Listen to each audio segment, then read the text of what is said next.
Welcome to the Salmon Runs YouTube. Enjoy the video.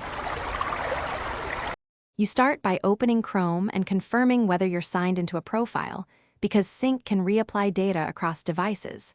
Once ready, press Ctrl+Shift+Del to open the Clear Browsing Data dialog immediately. This gets you straight to the options. Make sure to pick a time range, choose all time to remove everything, or a shorter range to keep older history. Also, pause and verify you won't lose saved passwords or important site data before moving on.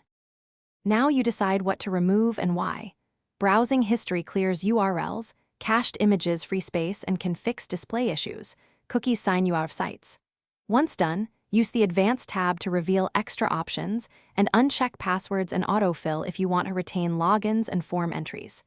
Make sure to weigh privacy against convenience because cookies deletion signs you out. Finally, click Clear Data and let Chrome finish processing. Larger ranges may take several seconds.